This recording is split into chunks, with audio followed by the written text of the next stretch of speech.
Seja muito bem-vinda, seja muito bem-vindo. Esse encontro de hoje vai ser especial, porque teremos uma aula de história aqui, uma aula de história não convencional, fora do mundo acadêmico.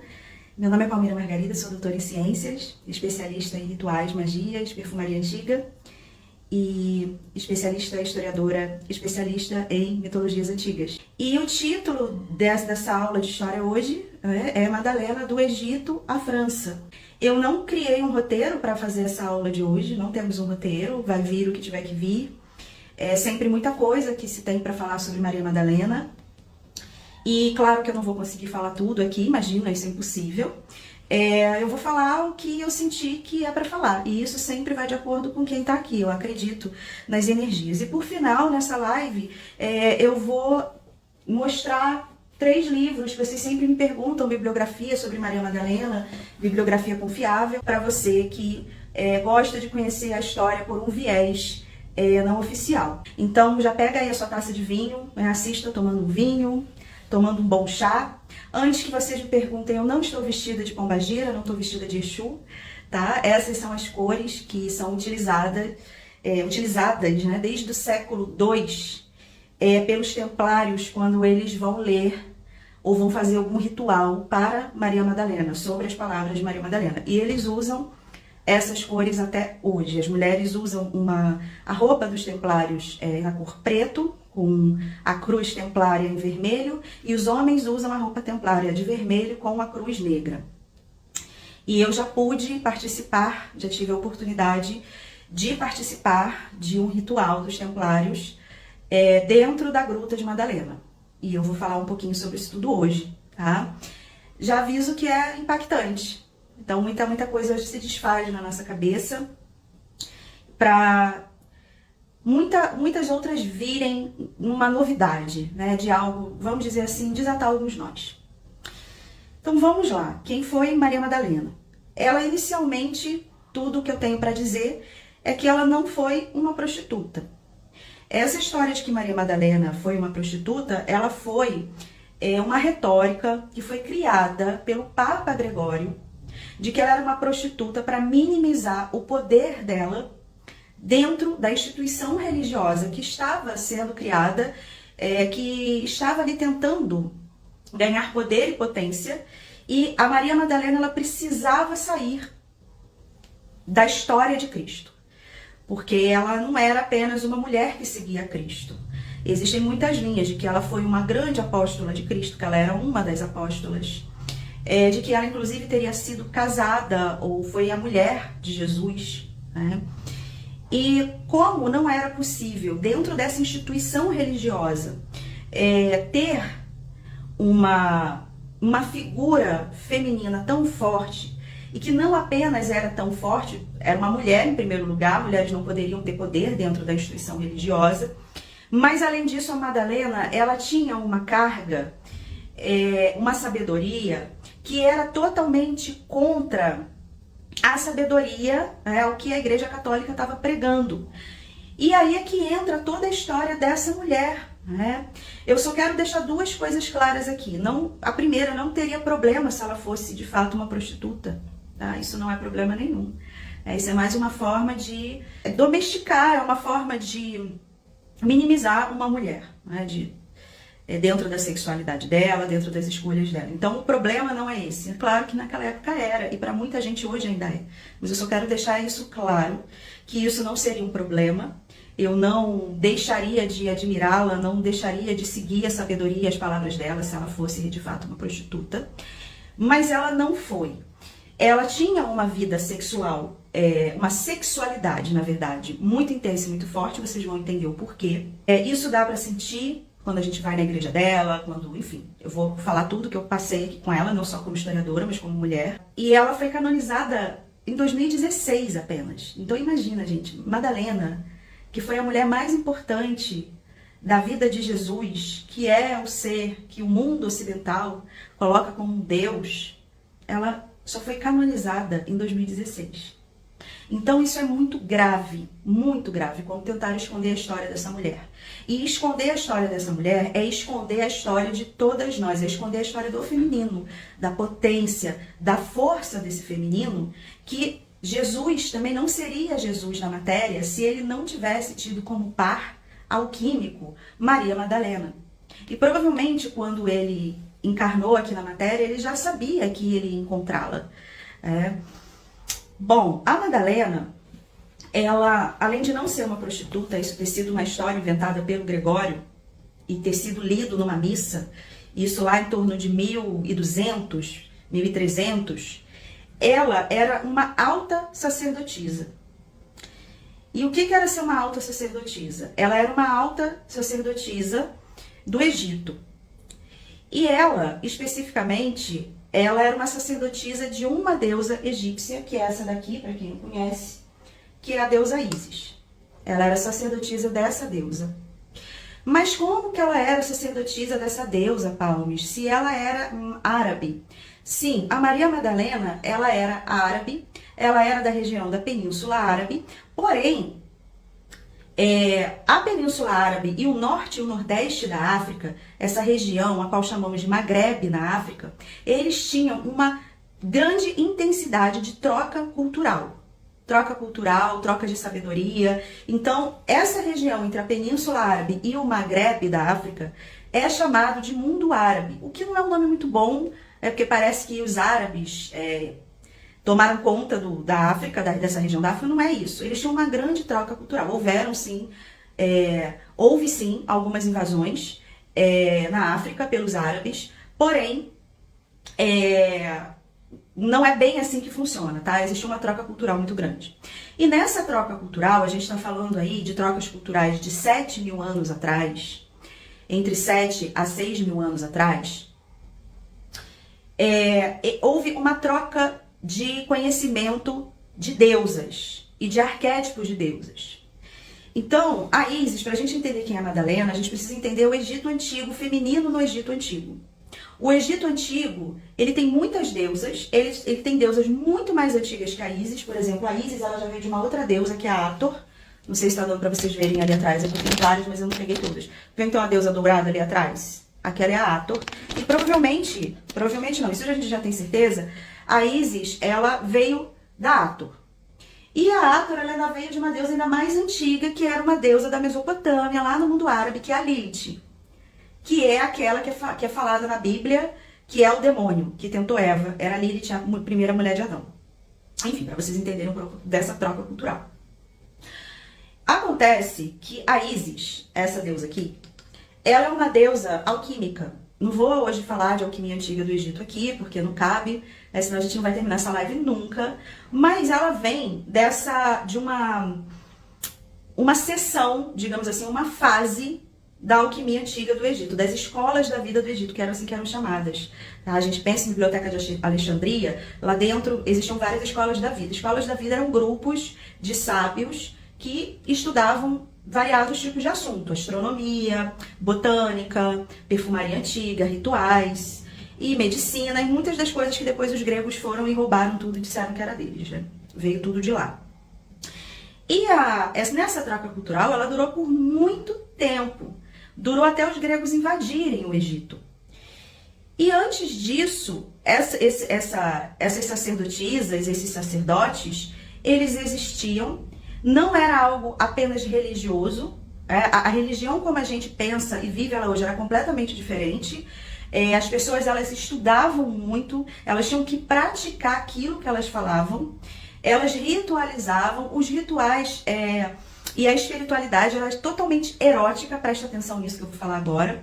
Ai, mas como é que é isso, espiritualidade ser ligado ao erotismo? É ligado à inteligência erótica. É porque o mundo da instituição religiosa cristã tirou isso de nós.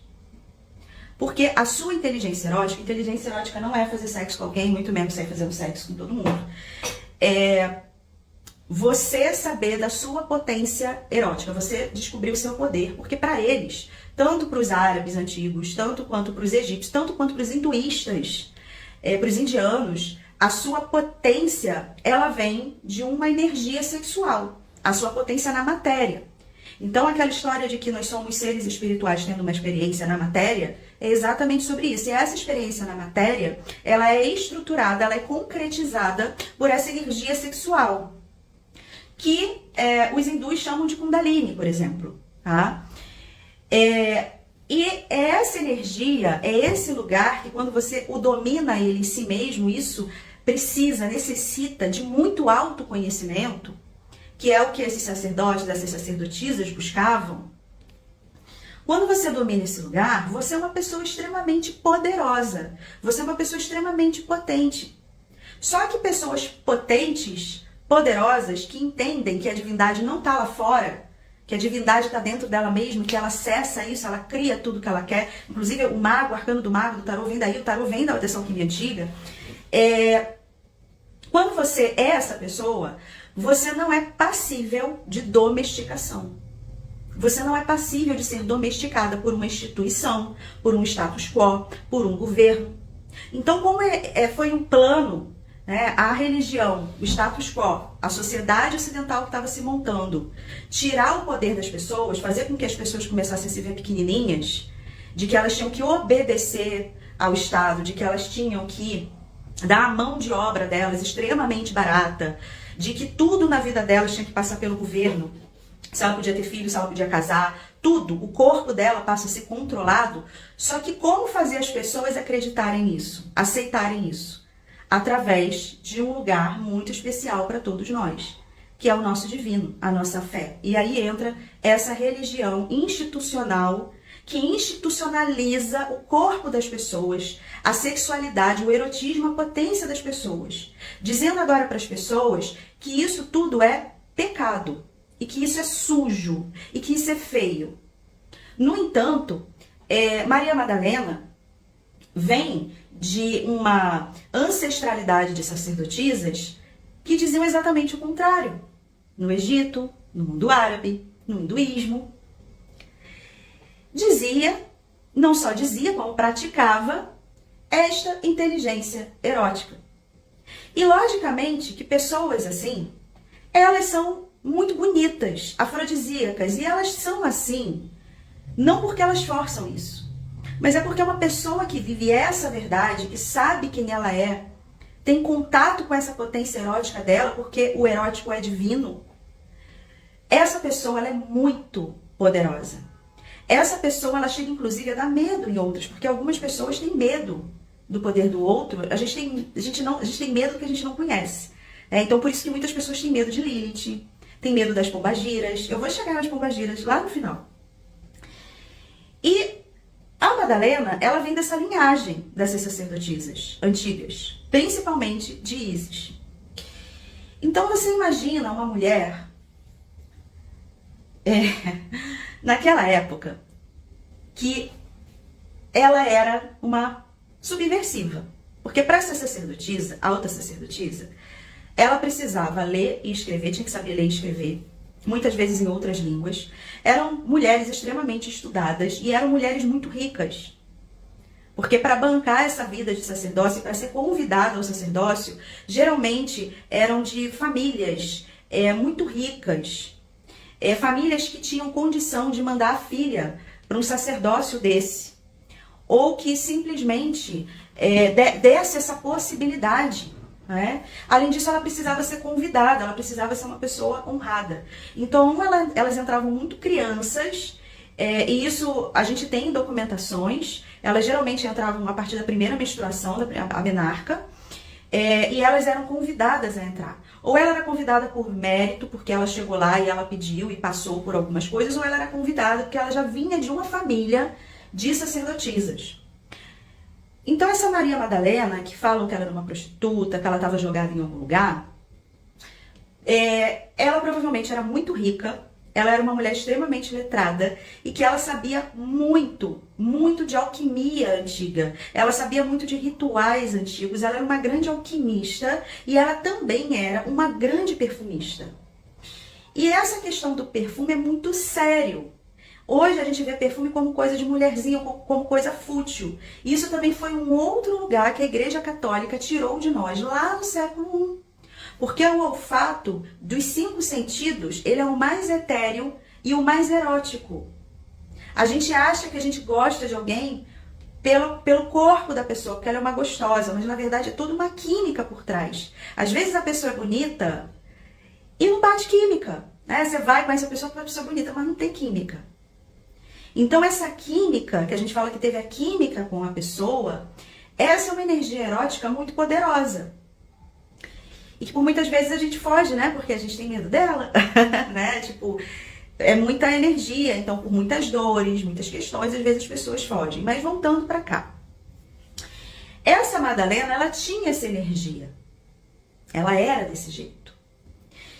E ela era uma pedra no sapato. Ela foi uma pedra no sapato, não só da instituição religiosa, depois que assassinaram Jesus, mas ela já era uma pedra no sapato antes. Porque a instituição religiosa católica, ela não foi a primeira a começar a minimizar o poder do feminino, não foi a primeira a começar a combater o erotismo em todos nós, independente de você ser homem ou mulher.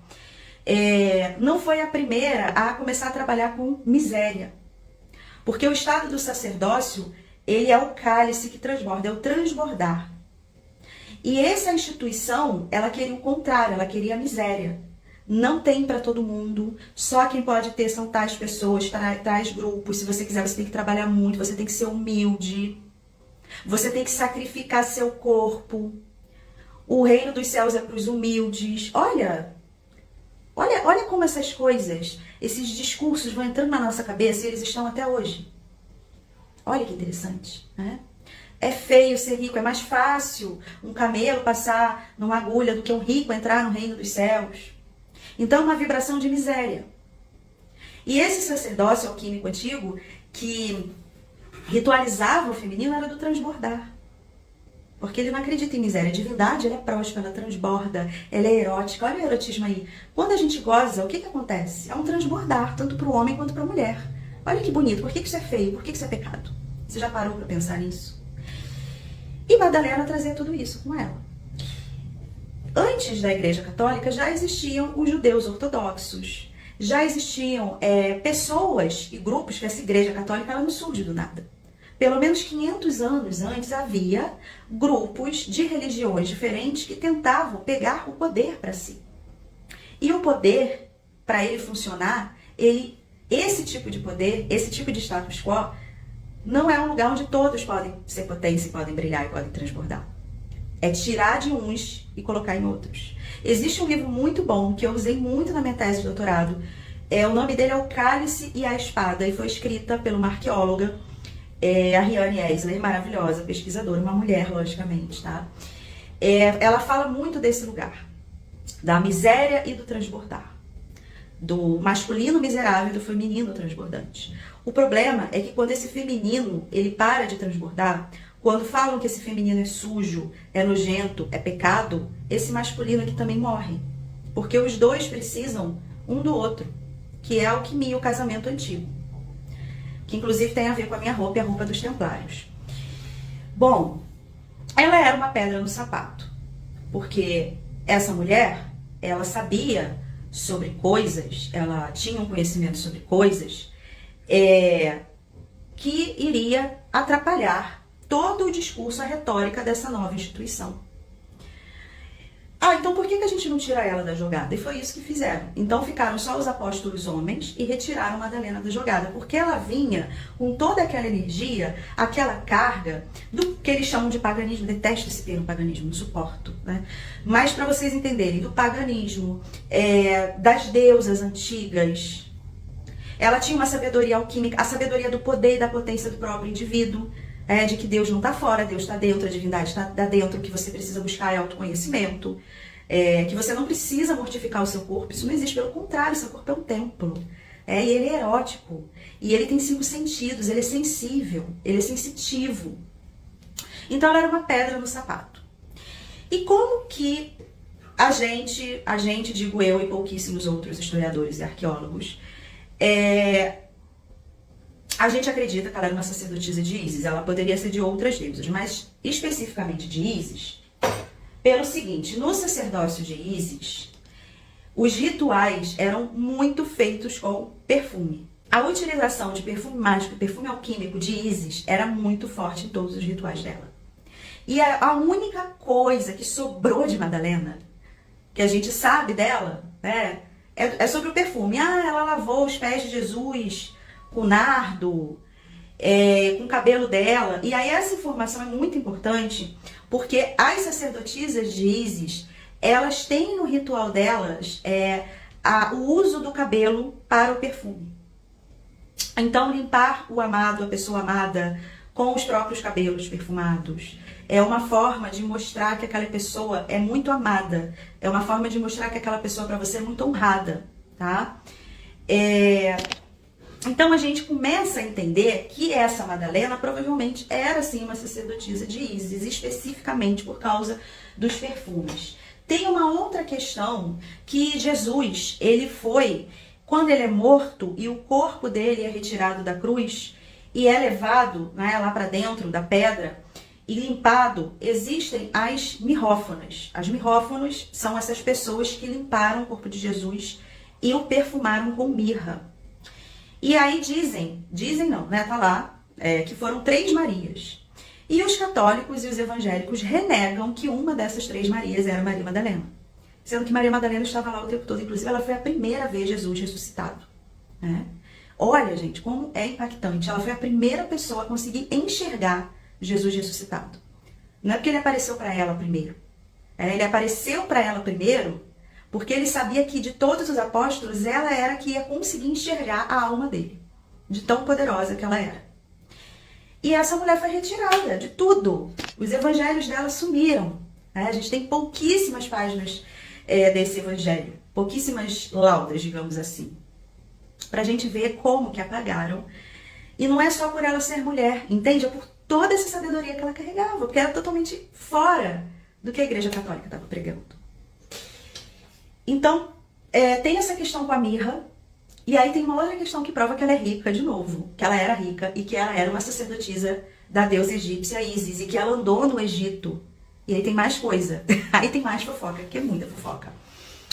Mirra era muito caro, muito caro. Caro quanto, Paulis?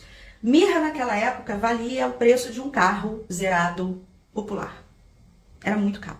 Não só era muito caro, como você precisava saber mexer na mirra. Não é assim, você comprava a mirra e passava no corpo. O perfume antigamente, ele não era líquido, eles eram resinoides. Existia toda uma forma de você conseguir deixar ele mais gosmoso, um pouco líquido, para que você conseguisse utilizar.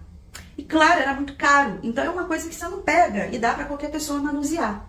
Além disso, a mirra era considerada uma planta sagrada, uma planta ritualizada. Então só quem poderia mexer nessa mirra, só quem teria, não só poderia mexer, mas como teria o intelecto, a prática para mexer, seria uma sacerdotisa ou um sacerdote. E quem estava lá, quem leva a mirra, quem utiliza a mirra e o nardo também, que era caríssimo, Maria Madalena. Ela sabia. E por que perfumes? E por que essa magia com perfumes? Vem também dos egípcios, os árabes também têm, mas os egípcios eles têm uma palavra específica para essa energia do olfato, que é tsen, que é você sentir o cheiro da alma da pessoa, é você sorver a alma da pessoa pelo nariz. Isso acontece quando a gente está apaixonado, ou quando a gente gosta muito de alguém, ou quando a gente ama alguém. A gente fala, nossa, o cheiro dessa pessoa até me dá paz. É porque você não está simplesmente cheirando.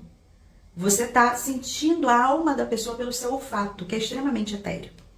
Então, isso é de uma sabedoria, é de uma sofisticação de autoconhecimento absurda. E é por isso que eu falo que eu não dou curso de perfume. A escola de perfumaria ancestral não é para você aprender a fazer perfuminho. É desse lugar que a gente está chegando aqui. É um sacerdócio. Uma outra coisa, um outro lugar que comprova essa teoria é a nossa querida, que vocês conhecem, Cleópatra. A Cleópatra também foi uma sacerdotisa da deusa Ísis. Muitas pessoas confundem essas duas imagens, confundem a Cleópatra com a Ísis. Tem gente que acha que essa daqui é a Cleópatra, né? E tá tudo bem achar, porque a Cleópatra, ela chegou num estado de sacerdócio tão grande, tão impressionante, que ela acabou virando como se fosse a encarnação, a personificação da própria deusa. E aí eu te pergunto agora, quando você pensa em Cleópatra, você pensa em quê? Em perfume. Cleópatra foi uma mulher empreendedora, empresária, poderosíssima. E o que mais a gente sabe dela? Do perfume, porque era daí que vinha esse sacerdócio, esse poder que Cleópatra exalava. Então, no sacerdócio, a gente pode até dizer que Maria Madalena foi uma pupila de Cleópatra, né? Logicamente, elas não se conheceram, mas é uma ancestralidade de mulheres que tem aí. E a Cleópatra tinha esse sacerdócio poderoso, é por isso que a gente fala dela até hoje. E de Maria Madalena também. Eles tentaram apagar essas mulheres, mas não conseguiram. E eles tentaram apagar esse sacerdócio, mas eles não conseguiram, porque esse sacerdócio existe até hoje. Existem vários sacerdócios por aí de Ísis, sacerdócios de rosas vermelhas, tem mulheres que despertam para isso. A escola de perfumaria ancestral mesmo é um lugar desse, né? Depois que Jesus morre, que ele é assassinado, Madalena, ela a gente não sabe o verdadeiro nome dela, tá, gente? O verdadeiro nome dela não era Madalena. Madalena era um nome que provavelmente da região que ela veio, mas isso também é discutível. A gente não sabe também que seria Magdala. Isso é discutível, as fontes são dúbias. Então, para mim, se você acredita nisso, tá tudo bem, tá? É só uma questão, né, que eu sou uma historiadora e eu tenho que falar das fontes. Tem essa questão de que ela seria de Magdala e as pessoas eram chamadas pelo nome de onde elas vieram, mas isso não é certo. A gente está com questões dúbias aí. Quando Jesus é assassinado, a Madalena, ela precisa se esconder, porque ela começa a ser procurada para ser assassinada também. E aí tem uma outra questão também muito problemática, que os outros apóstolos não gostavam dela. Os outros apóstolos tinham um ciúme, uma raiva dela, porque ela era a preferida de Jesus. A verdade é essa. Ela era esposa dele, ela era a mulher, a consorte dele. Eles viveram um casal alquímico. E aí a Madalena precisa fugir. Ela precisava se esconder. E ela queria continuar propagando a palavra dela, porque ela começa a perceber o seguinte. Isso que transforma Jesus em mártir depois, né? Só que isso que estão falando que é cristianismo, que Jesus pregou, não é. Jesus pregava amor, Jesus era mais um agnóstico, né? Ele nasce judeu, ele era judeu, mas ele tem um dos livros que eu vou mostrar para vocês, que é um pesquisador que eu adoro, mas nisso a gente discorda bastante, que é o Leloup. O Leloup fala, não, ele só pregava para judeus. Não, ele pregava como um agnóstico. Essa é a minha linha historiográfica que eu sigo. Eu amo Leloup, mas a gente segue linhas historiográficas diferentes, mas eu respeito muito meu colega e até por isso que no final eu vou mostrar o livro dele também, porque vale a pena. É uma pesquisa muito bem feita, apesar de nós não concordarmos em algum ponto. Isso faz parte do mundo acadêmico. E aí, esses agnósticos e algumas pessoas que eram, digamos, querendo proteger as palavras de Madalena, o evangelho dela, porque os apóstolos escreveram o evangelho, e ela também. E alguns apóstolos nem mesmo escreveram, tá? Alguém escreveu para eles, porque alguns não eram letrados, ainda tem isso. Ela não. Ela provavelmente escreveu, porque ela era uma mulher letrada, tá? Existia naquela época, assim que Jesus foi morto, um grupo que não era de templários. Eu sei que tem um livro, aquele Código da Vinci, eu acho, né, que fala dos templários. Isso é um erro histórico, porque os templários não existiam naquela época ainda. O que existiam eram grupos de benfeitores que depois vieram a criar os templários. Então seria algo anterior, ancestral aos templários, que depois vem a ser o que é os templários. E esses homens, que doravante, né, a partir de agora, a gente vai chamar de templário para ficar mais fácil, eles escondem Maria Madalena no cume de uma montanha. No cume de uma montanha mesmo, na França. E ela vai ficar escondida lá até ela morrer. E ela provavelmente passou 30 anos na vida dela dentro dessa gruta. E você pode achar que isso é muito triste. E a primeira vez que eu soube dessa história, eu fiquei muito triste. Falei, poxa, a mulher perdeu, né, o homem da vida dela. E passou por tantas coisas desafiadoras, mas era uma mulher muito forte, muito poderosa, né? E ela ainda teve que se esconder no cume de uma montanha, na gruta. E na época, quando eu soube, eu fiquei muito impactada. Porém, Em 2022, eu fui lá nessa gruta, porque eu tinha que ir, né? E ela fica num lugar no sul da França, que se chama Saint-Maximin, e a gruta se chama Saint-Baume, que significa Santo Bálsamo. Olha que bonito. Né? E quando eu comecei a subir essa montanha, para chegar lá, a Maria Madalena é a montanha. Você sobe em silêncio e você consegue entender que, na verdade, essa mulher, ela escolheu ficar lá. Porque o que eu senti quando eu entrei dentro da gruta é uma gruta mesmo que ela viveu, tá? É uma gruta grande, não é um lugar pequenininho, não era tipo um cárcere privado, um cativeiro, não. Era uma gruta bem grande, passa água dentro dessa gruta até hoje. A entrada dela, inclusive, estranhamente ou eroticamente, parece uma vulva. E eu tô com esse lenço hoje, porque esse lenço faz parte da minha subida. As mulheres que são iniciadas em egiptologia, ou enfim, em algum sacerdócio, a gente se reconhece lá por esse lenço. E você vê mulheres do mundo inteiro subindo essa montanha. O mundo inteiro. E a gente sobe com esse lenço na cabeça, porque o lenço na cabeça tem um significado para nós. E eu subi essa montanha e eu entendi porque ela quis ficar lá também. Ela meio que deu... Você consegue sentir Madalena quando você chega lá. Você consegue sentir o que ela era, o que ela é, a egrégora dela, porque ela virou uma egrégora, tá? Ela é uma egrégora, que tem o mundo todo. E fora desse planeta também, né? Porque nós não estamos sós, isso aqui é muito pouco. Tem toda a galáxia, todo o universo, né? E essas histórias não fazem parte só daqui. Quando a gente fala de Egito, a gente está falando de questões extraterrenas. Não tem como negar isso. E quando eu entrei, eu senti que ela quis também se isolar do mundo. Sabe? Depois de tudo que aconteceu, ela meio que ficou... Ela era humana, né? Ela meio que ficou com raiva do mundo. E ela também quis se isolar para poder estudar mais. Para poder se dedicar mais ao autoconhecimento dela. Então, quando alguém queria estar com Madalena, primeiro, essa pessoa precisava conhecer esses, entre aspas, templários. Precisava fazer parte dessa rede. Segundo, a pessoa precisava subir aquela montanha. Hoje é mais ou menos fácil subir. Dá pra você subir, tá? Tem gente que leva 2 horas, tem gente que leva 40 minutos, tem gente que leva 4 horas. Mas naquela época era muito mais difícil, porque hoje tem um caminho aberto, todo arrumadinho, turístico para você seguir. Inclusive, em algumas partes da montanha, tem lá no caminho os símbolos templários daquela época ainda, né? Do que seria o início dos templários. Você tem lá aquelas marcações. Então, para chegar lá, a pessoa realmente precisava querer ser uma pupila dela. E provavelmente ela recebeu muitas pupilas lá. E é por isso que no sul da França, a gente tem uma conexão ali muito grande com esse lugar de agnosticismo, de maçonaria, depois mais pra frente. Até o kardecismo nasce na França. Com todas as minhas questões com Kardec, que eu tenho muitas, mas a espiritualidade, ela cresceu muito ali na França.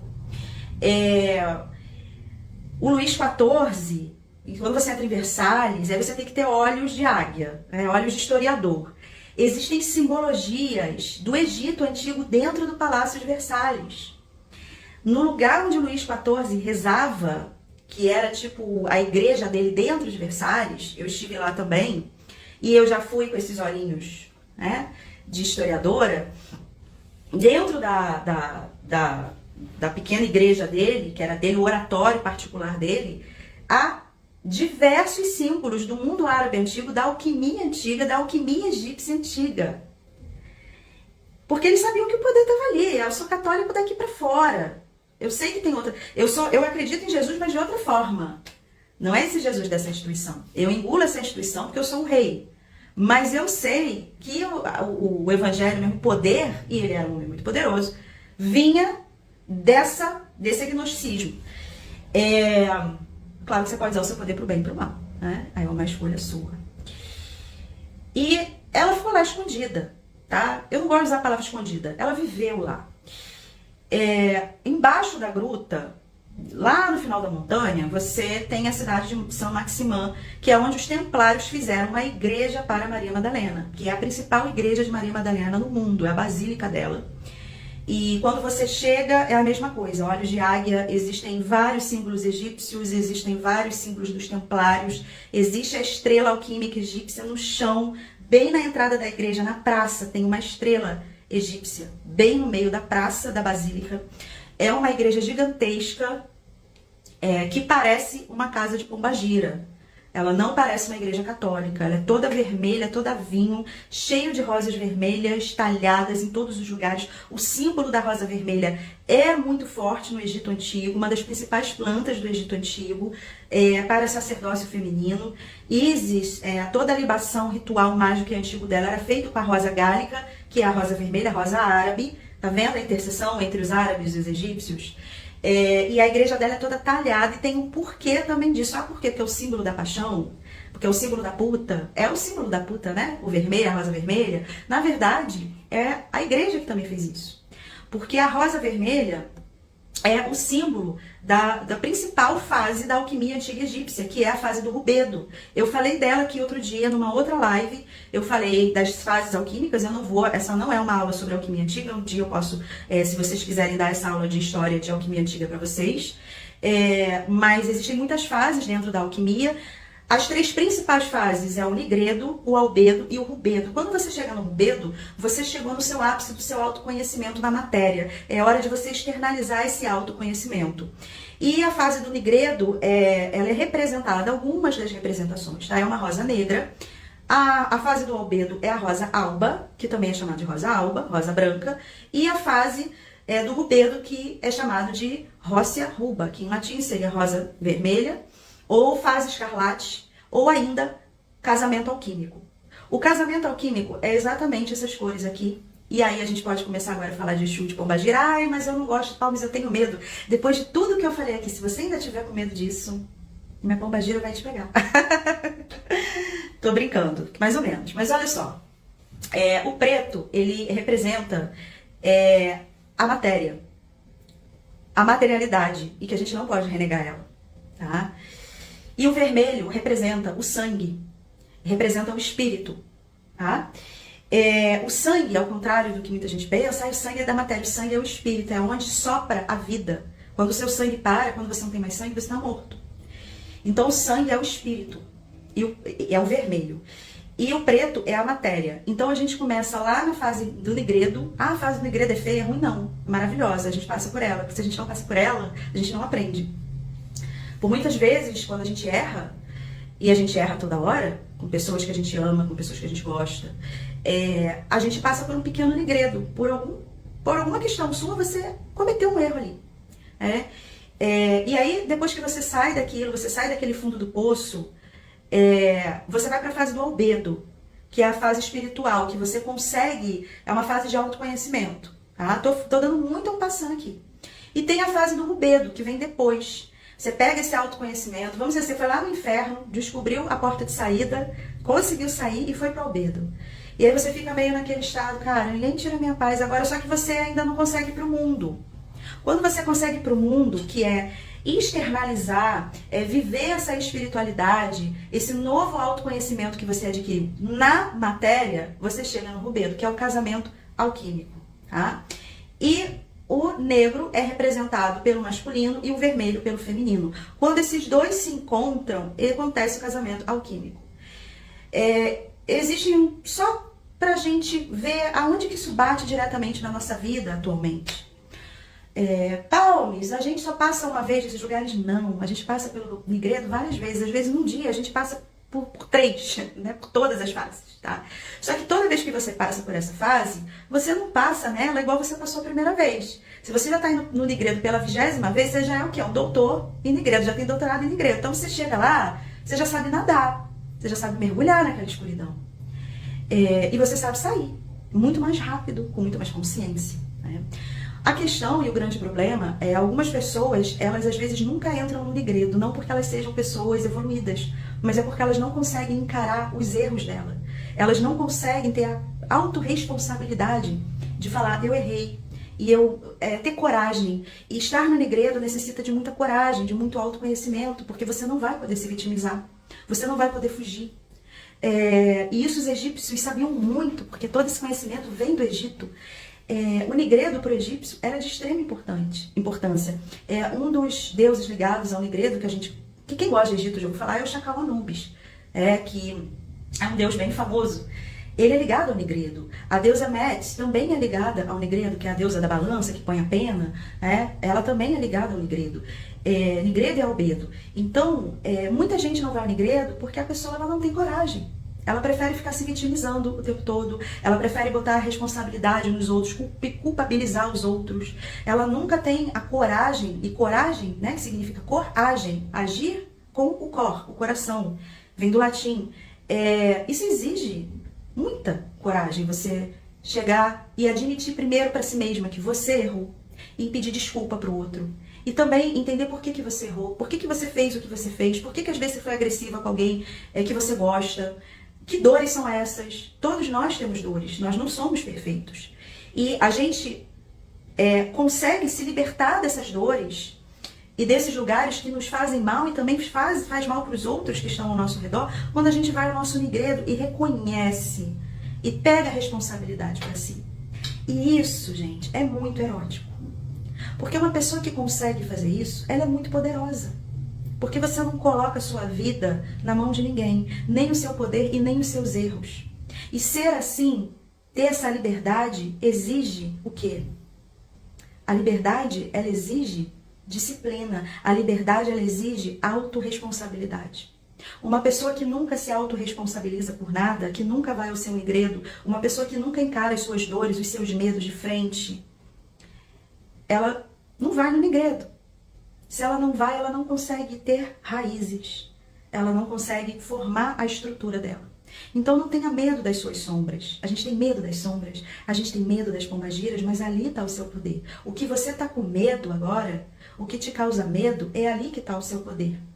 E isso é de uma filosofia egípcia muito antiga. Os egípcios, eles encaravam muito esse lugar do medo. Inclusive tem alguns rituais na maçonaria de a pessoa ficar trancada no quarto escuro. Isso tudo vem do Egito, de você encarar os seus medos, né? Depois vem o albedo, que é a fase mais espiritual, que é quando você sai do Negredo, você entende, você foi lá, você resolveu, você encarou, você se autorresponsabilizou. Só que aí você tem que pegar e se viver e colocar na matéria, porque você está encarnada, você está encarnado. É isso, é sobre isso. Se não fosse para você materializar, o poder está na matéria. Você não estaria mais aqui, você pode ter certeza. O dia que não for mais para você materializar, você desencarna. Então, materialize o seu autoconhecimento, o que você passou.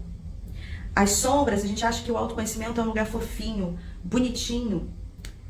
O autoconhecimento é justamente o nosso lugar de sombra. Se você tem medo das suas sombras, se você tem medo de Maria Madalena, se você tem medo de Hecate, de Lilith, se você tem medo de Pombagira, e aí a gente entra agora nesse lugar da egrégora de Maria Madalena. Quando você entra na igreja de Madalena, os ossos, a ossada de Madalena tá numa cripta embaixo da igreja. E você, para quem tem medo, é um ótimo lugar, porque é uma cripta, né? Você desce no escuro e quando você chega lá tem uma caveira.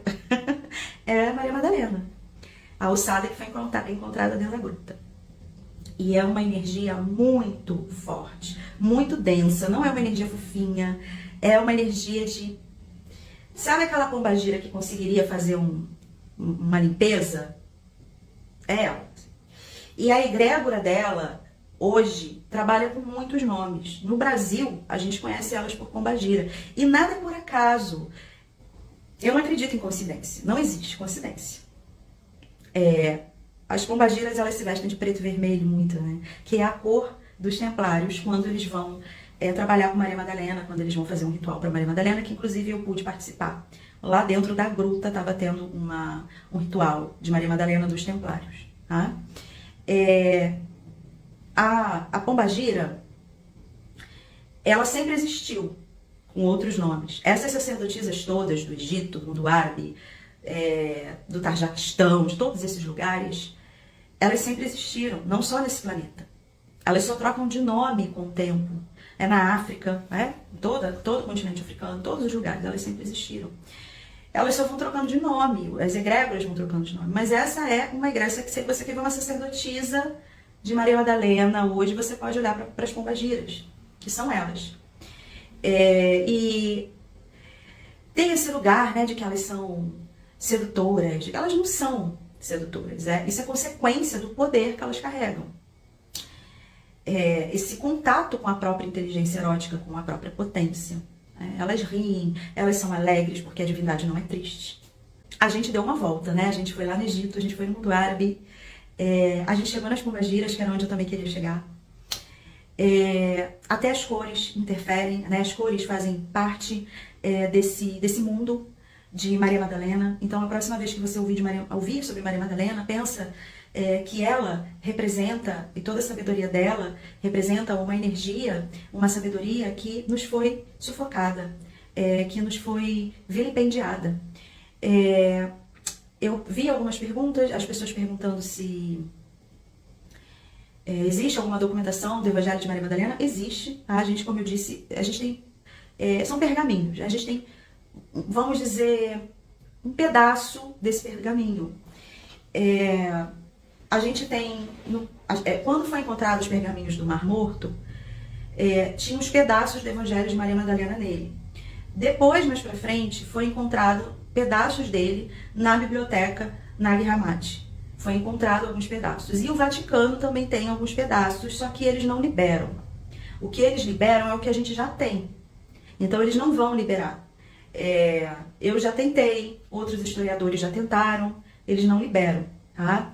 Ah, Palmas, mas esses evangelhos, esses pergaminhos foram escritos eu ia falar pela Maria Padilha, foram escritos pela Maria Madalena?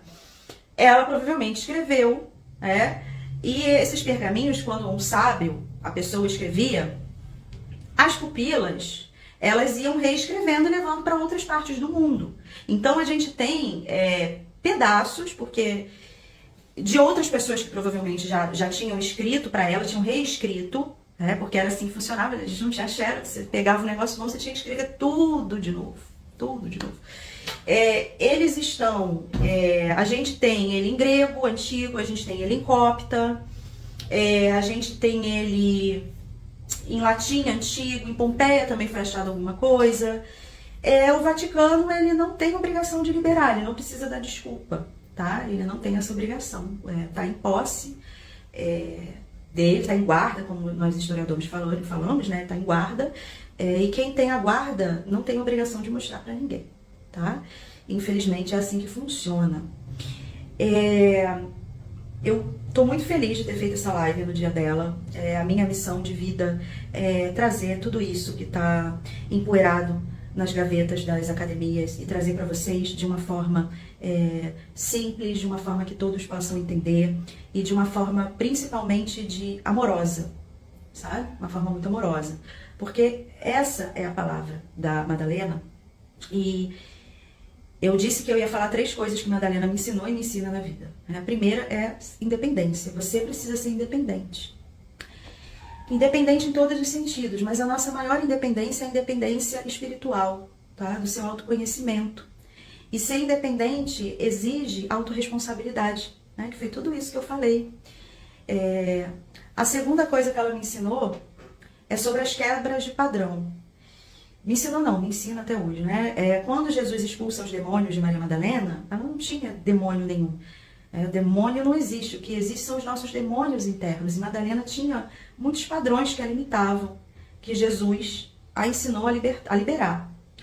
E provavelmente você tem muitos padrões para quebrar.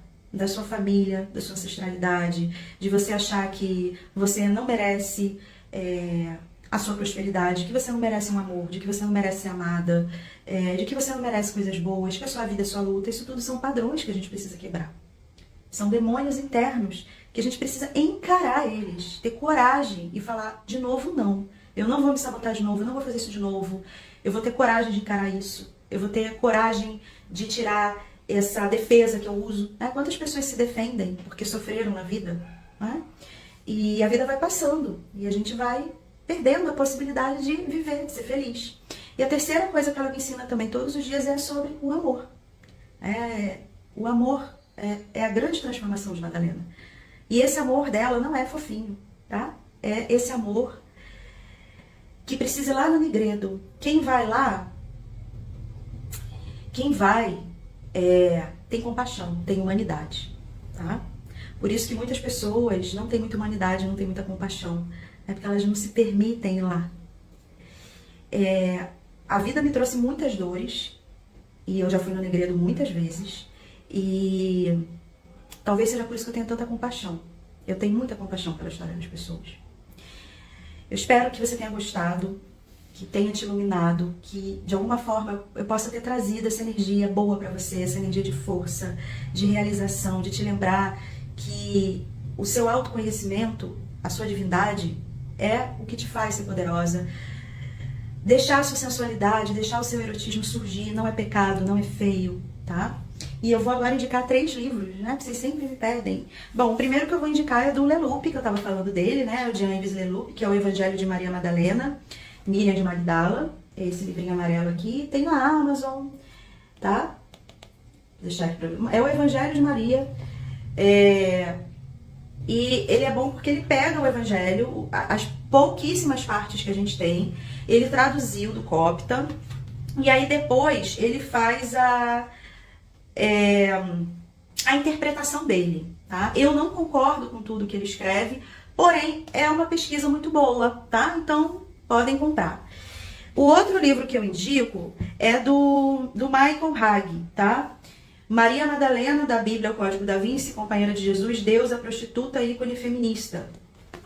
Eu gosto muito desse livro porque ele foi escrito também por um pesquisador, um historiador. Eu vou ser sincera que eu não gosto muito de livros de história escritos por jornalistas, tá? Que me desculpem meus amigos jornalistas, eu vejo muito livro de jornalista, livro de Maria Madalena escrito por jornalista. É ficção, né? Fanfic, porque não tem nenhuma documentação ali, tá? Mas pode ler como ficção, tá tudo certo. Esse livro ele é muito bom, claro que eu também não concordo com tudo que está aqui, isso é impossível você concordar com outro pesquisador 100%, isso é maravilhoso, isso forma pensamento crítico, mas eu gosto muito desse livro porque ele traz documentações concisas, ele faz interpretações concisas, eu gosto dele, tá? Gosto bastante, inclusive ele foi quem trouxe essa questão de que essa história que ela veio da cidade de Magdala, ela tá provavelmente errada, tá? E ele mostra isso com documentação. E por último, eu vou trazer aqui a minha tese de doutorado, que também está publicada, vocês também encontram na Amazon, que é Mulheres Farejadoras, a Intuição na Ponta do Nariz.